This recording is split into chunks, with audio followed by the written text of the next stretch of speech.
The moment the quarantine doors sealed shut, Lieutenant Aaron Caldwell knew he was in serious trouble. The reinforced glass of the isolation chamber reflected his pale face back at him, his short-cropped hair damp with sweat. His body ached, and a dull pressure throbbed behind his eyes. It wasn't fear, at least not entirely. It was the sinking realization that he had caught something, and no one knew what it would do to him. He wasn't alone. The human medical staff stationed on Dalcor 3 had been swept into quarantine with him, all of them exposed to the same unidentified pathogen that was tearing through the alien population. They were in the heart of a crisis, and nobody had answers yet. It had started 3 weeks ago. A mining outpost deep in the northern hemisphere reported an outbreak of an unknown illness. The first cases presented with mild symptoms: fatigue, fever, joint pain. Within days it escalated. Patients developed respiratory failure, internal hemorrhaging, and multi-organ collapse. By the end of the first week, the mortality rate was estimated at 95%. By the time the first medical teams arrived, it was clear the virus had spread beyond the outpost. The Dalcari government issued regional quarantines, attempting to contain the crisis. But the virus was already in major population centers. Soon, hospitals were overwhelmed, emergency response systems collapsed, and entire districts were placed under martial law. No one knew where the virus had come from. Some believed it had originated from deep within the mines, an ancient pathogen released from the permafrost. Others feared it had jumped from an unknown animal species.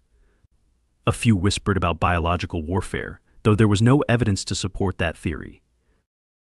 For Caldwell and the human personnel stationed on Dalcor 3, the crisis had initially seemed distant. They were stationed in a research facility orbiting the planet, running diplomatic and medical exchange programs.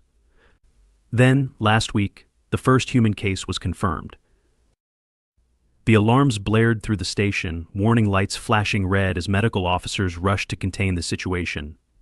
3 humans, Caldwell among them, had tested positive. The virus had jumped species. Now, he sat in the sterile white walls of the isolation unit, staring at the ceiling as the soft hum of the air filtration system filled the silence. A transparent barrier separated him from the outside world, where alien doctors in bulky biohazard suits observed him from behind reinforced glass. Dr. Velen, the lead xenobiologist assigned to the case, appeared on the screen embedded in the wall. His grayish-blue skin looked paler than usual, exhaustion visible even through his protective visor. "Lieutenant Caldwell, how are you feeling?" "Like I got run over by a freighter," Caldwell muttered. His throat was raw. He cleared it before continuing. "How bad is it?" Velen hesitated. "Your symptoms appear manageable for now. You're running a high fever, but your vitals remain stable." Caldwell exhaled slowly. That was something, at least. "And the others?" Velen's expression darkened. 2 are in critical condition. One, Dr. Evelyn Carter, is showing signs of stabilization. Caldwell frowned. "Why the difference?" "We don't know yet," Velen admitted. "Your kind is reacting differently to the virus than we expected.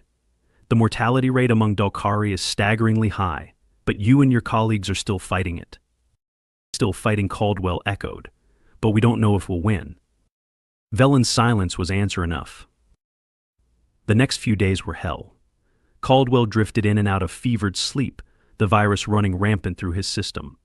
His body ached, his head throbbed, and his muscles felt like they were slowly dissolving. But he was still alive.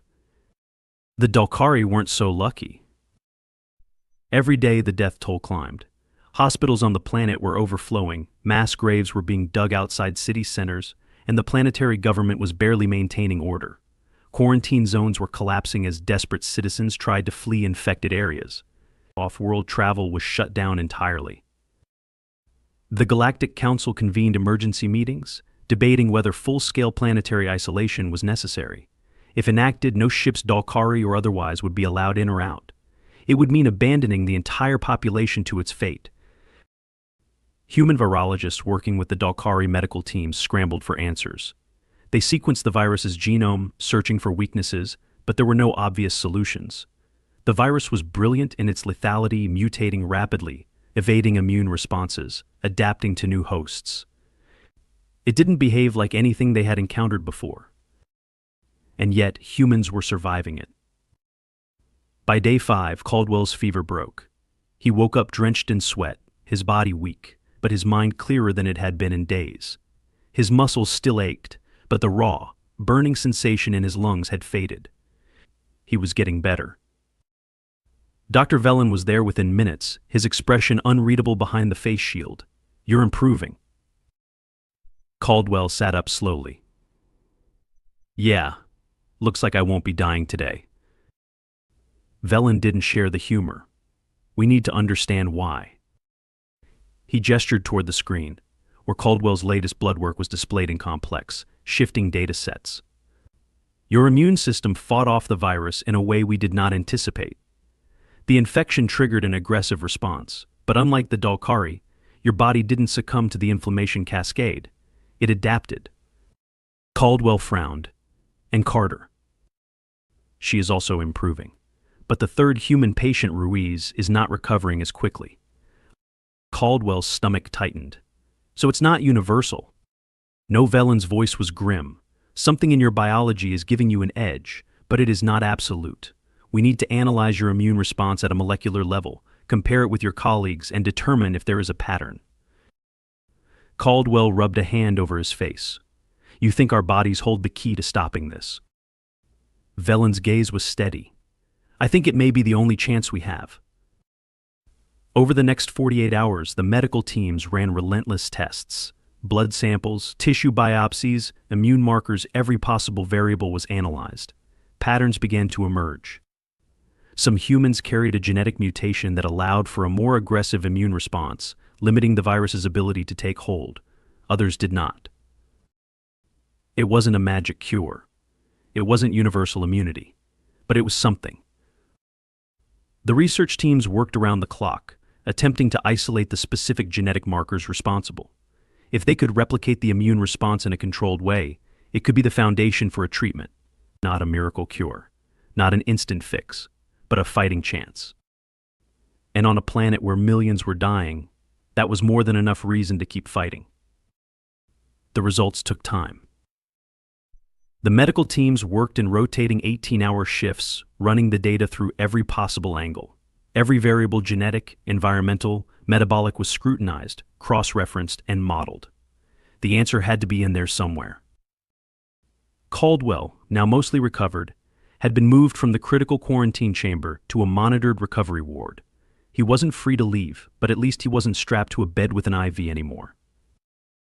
It had been 8 days since his fever broke, and he still felt weak.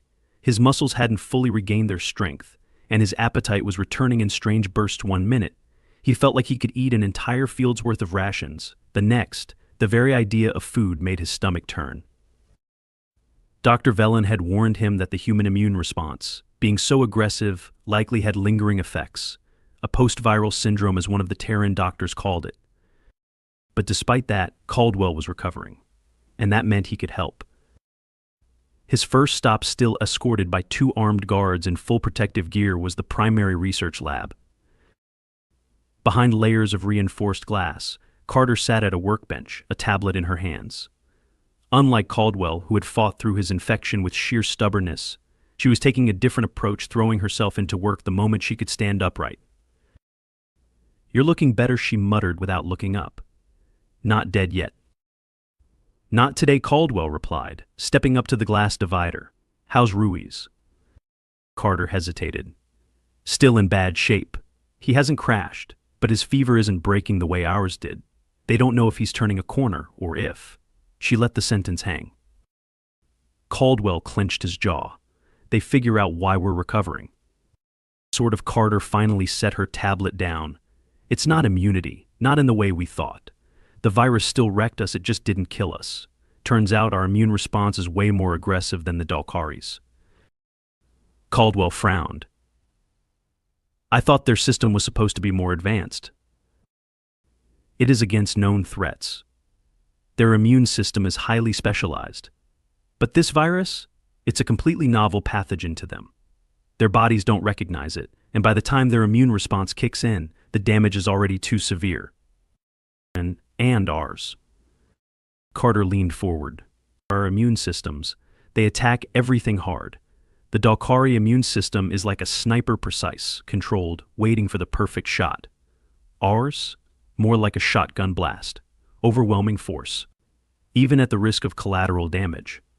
Our bodies fought the virus into submission before it could reach fatal levels. Caldwell ran a hand through his hair.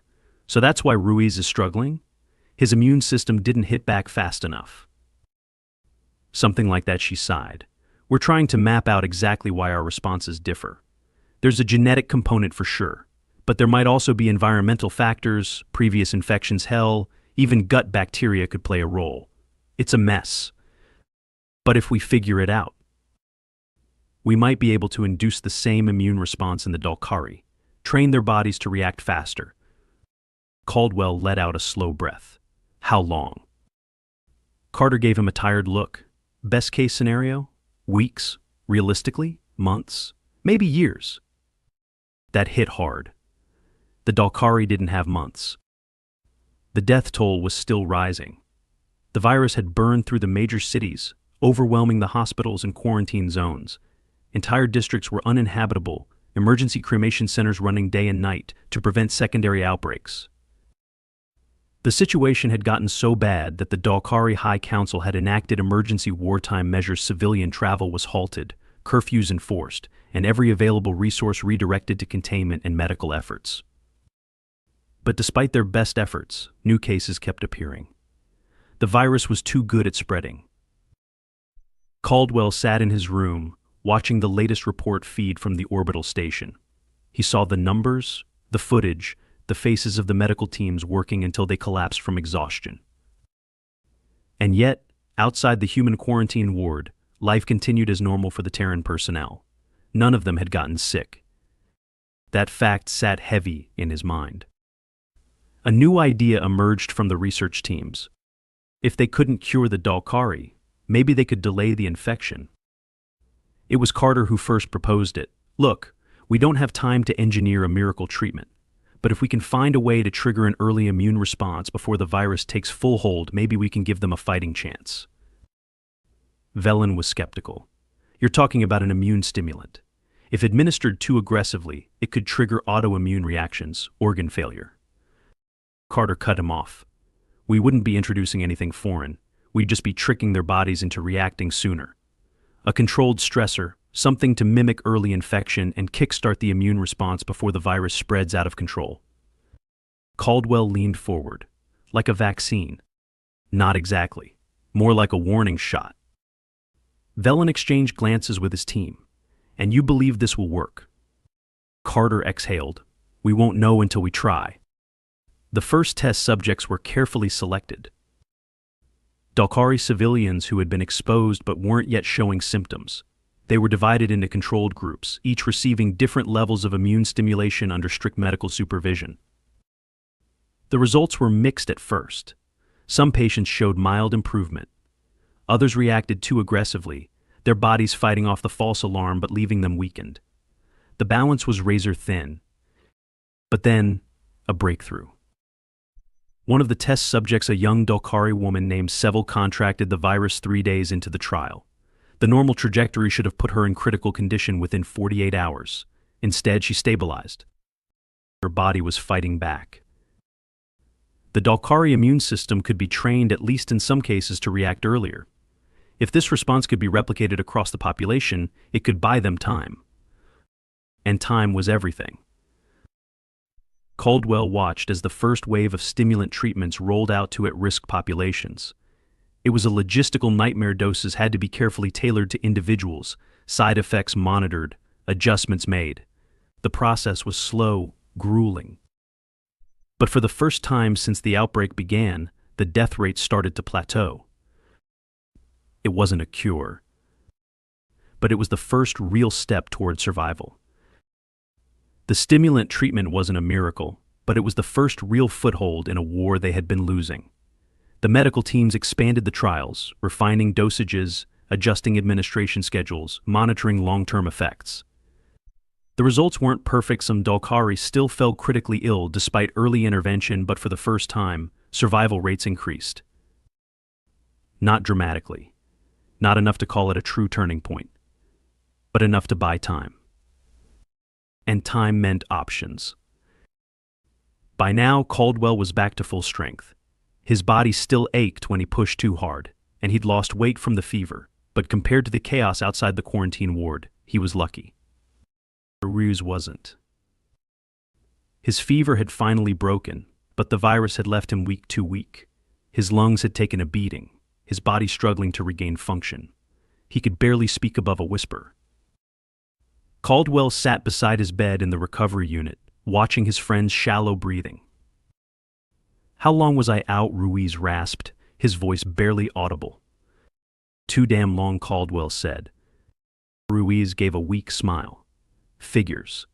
I never do things the easy way."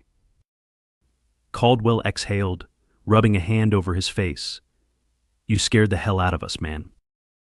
Ruiz coughed, a dry, painful sound. "Guess I'm not built like you." That hit harder than Caldwell expected. Because it was true. Why had some humans survived easily while others barely scraped through? The research team still didn't have a solid answer. "We're working on it," Caldwell said, trying to figure out what made some of us recover faster.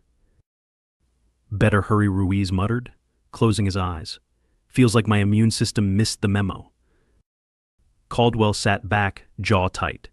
They needed answers. Over the next week, the real work began. The early response stimulant had given them breathing room, but it wasn't enough.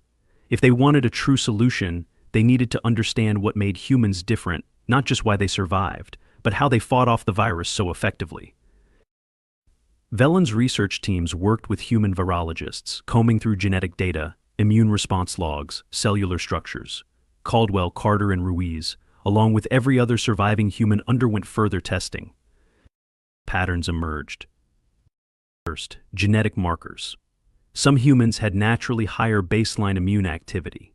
Their bodies reacted to new infections almost instantly, overwhelming viruses before they could take hold.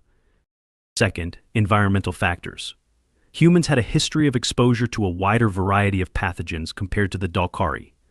The theory was simple: a lifetime of fighting diverse infections had given them a more adaptable immune system. But the third discovery was the most important. Humans who had survived severe infections in the past, malaria, tuberculosis, certain strains of influenza, showed the strongest resistance to the alien virus. Their immune systems weren't just faster, they were trained. Caldwell had heard theories before about how past illnesses shaped immune function, but now, looking at the data, it was undeniable. And that changed everything. "If prior infection history plays a role, we can replicate that," Carter said in the lab, her voice sharp with excitement. Vellen folded his arms. "You mean exposing the Dalkari to controlled infections?" "Not exactly," Carter replied, "but we can mimic the process. We already know immune training works, our stimulant treatments prove that. Now we just need to take it further." Caldwell frowned. "How?" Carter gestured toward the research monitors. "We create a safe viral analog, something non-lethal that triggers a preemptive immune response. If we can train their bodies the same way ours have been trained over generations, we might be able to artificially accelerate their immune adaptation." Vellen tapped his fingers against his console, deep in thought. "It would have to be engineered carefully. Too strong, and we risk triggering severe immune complications. Too weak, and it won't be effective. But if it works..." Caldwell began. Vellen nodded. "It could change everything." The first trials took 2 more weeks to develop. They worked off existing immune stimulant models, modifying viral proteins to simulate infection without actual harm. The idea was simple: a vaccine-like response, but designed for an immune system that had never seen anything like this before. The first test subjects were high-risk Dalkari volunteers. Their response was slower than humans, but it was there. The immune system, once blind to the virus, was now learning. The body recognized the threat earlier. The virus struggled to gain a foothold. It wasn't perfect. Some patients still succumbed to the disease, but the survival rate climbed. First by 5%, then 10%. And as the trials continued, the trend held steady. The virus was losing its grip. But they weren't done yet. They had stopped the immediate freefall, but the virus was still out there mutating, evolving. The next challenge was ensuring long-term immunity. We need booster sequences, Carter said, scrolling through projected immune response data. Right now they're surviving, but we don't know if the protection will last. Caldwell nodded. How long would natural adaptation take? Velen exhaled. Generations. Then we don't wait, Carter said. We engineer it. The final stage of the project was immune reinforcement therapy, a way to sustain the trained immune response over time. They worked on methods to introduce long-term cellular memory, ensuring that even if the virus resurfaced, the body would be ready. It would take months to refine, years to perfect. But it was happening. And that meant one thing. Dalcor 3 would survive. Caldwell stood at the viewport of the orbital station, looking down at the planet below. The emergency signals that had once flooded the airwaves had slowed. The death toll had stabilized. The Galactic Council had lifted the planetary isolation order, allowing medical shipments and aid workers back onto the surface. It wasn't over. Not completely. But the worst had passed. Carter leaned against the railing beside him. You think they'll be okay? Caldwell let out a slow breath. They're fighters. A pause. Then Carter smirked. I meant you.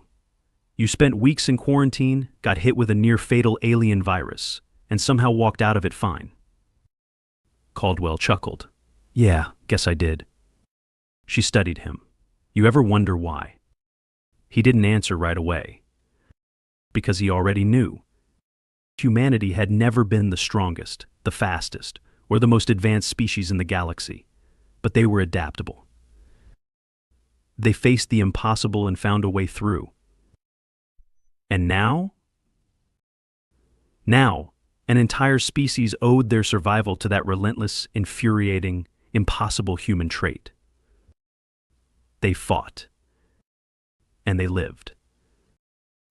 It took another 3 weeks before the situation on Dalcor 3 was stable enough for Caldwell to step outside without seeing funeral processions. The virus wasn't gone, but it was contained. The immune stimulant treatments had saved thousands, and the engineered viral analogs had pushed the survival rate past 40%. The death toll was still devastating, but the extinction event that had once seemed inevitable had been averted.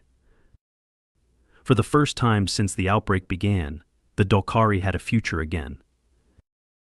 The Galactic Council sent an envoy to assess the situation.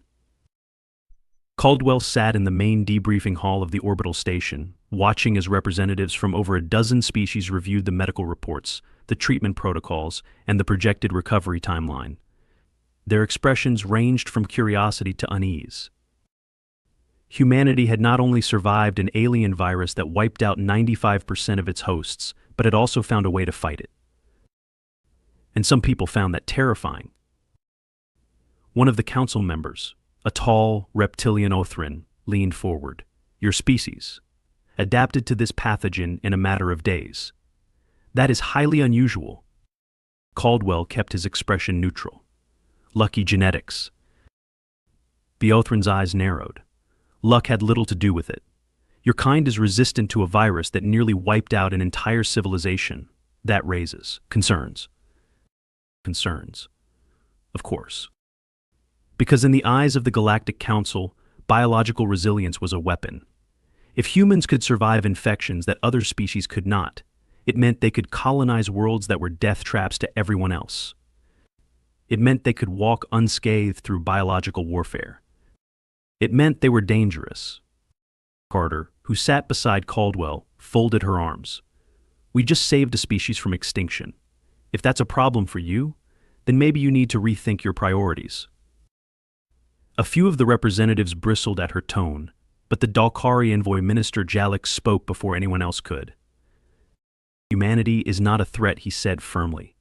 They are the reason my people still exist. Silence. Then the discussion moved on.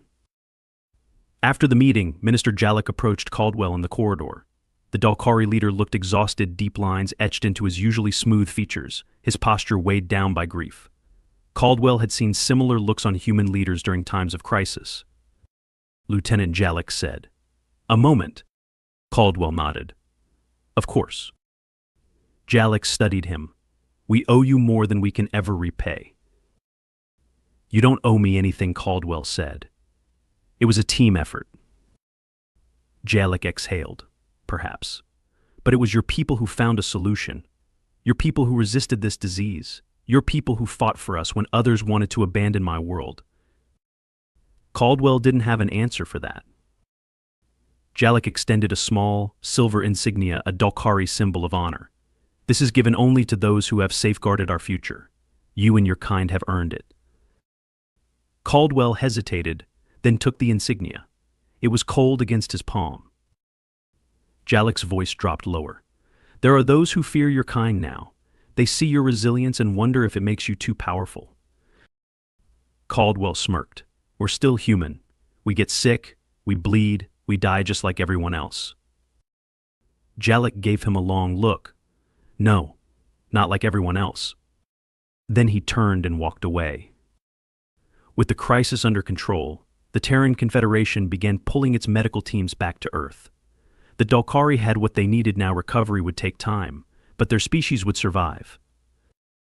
Caldwell stood on the observation deck, watching as the last few shuttles left for the surface. The planet below still bore the scars of the outbreak, whole districts abandoned, emergency zones still in effect, but life was returning. Carter joined him, crossing her arms. You think they'll be okay? Caldwell let out a slow breath. Yeah, I do. She studied him. You staying on Earth after this? Caldwell considered it. He had spent years in space, moving from one assignment to the next. Maybe it was time to go home. But as he looked down at Dalkor 3, at the world that had nearly been lost, at the species that had almost vanished, he realized something. This was his home now. Not this planet, not this system, but out here, where humanity was proving itself in ways no one had ever expected. Not yet, he said finally. There's still work to do. Carter smirked. Figures.